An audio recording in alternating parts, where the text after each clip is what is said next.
ষোড়শ শ্রাদ্ধে আমাদের 16 প্রকার দান করতে হয়।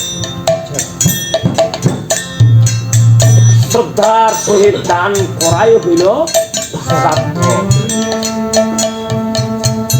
আজকে যেই শ্রাদ্ধে আমরা যেই জিনিসগুলা কিনি,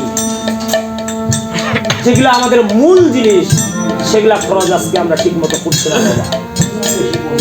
আজকে একটা পানির গ্লাসের প্রয়োজন, একটা প্লেটের প্রয়োজন। যেই গ্লাস দিয়ে আমার পুত্র সন্তান এক ফোঁটা জল খেতে পারবে না, সেই গ্লাস সেই সন্তান আমাকে দিবে। কেমন সন্তান একবার চিন্তা করতে পারবে।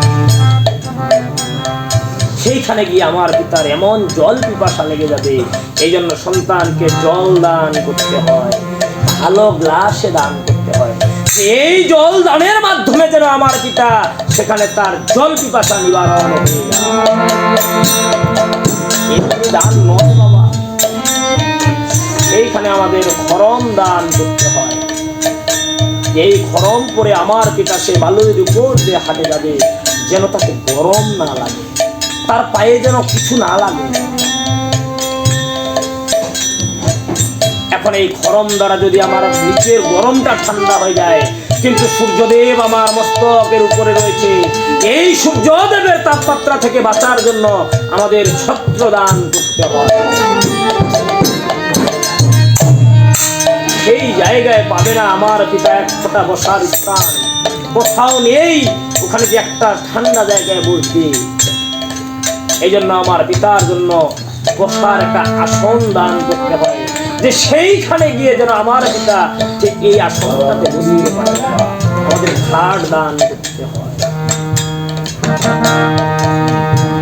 এই 16 প্রকার দান আমাদের টোটালি করতে হয়। এই জীবাত্মাকে যখন টানতে টানতে টানতে টানতে বৈতরণী নদীর খেলাঘাটে নিয়ে পৌঁছাবে, এই বৈতরণী নদী আর পার হইতে পারবে না। যখন আমরা বৈতরণী নদীর খেলাঘাটে পৌঁছাবো,